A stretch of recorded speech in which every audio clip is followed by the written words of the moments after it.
Hello there my YouTube friends, welcome back to a brand new painting video. Today it's day number 12 and I'll be painting this beautiful sunset over the sea on some exotic beach.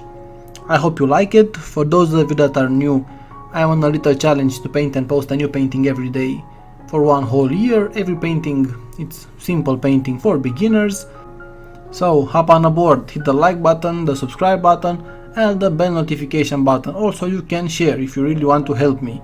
So sit back, relax and enjoy the beautiful painting being made, or better yet, grab your canvas, grab your paints, grab your brushes and paint with me. Either way, just have fun, relax and enjoy life.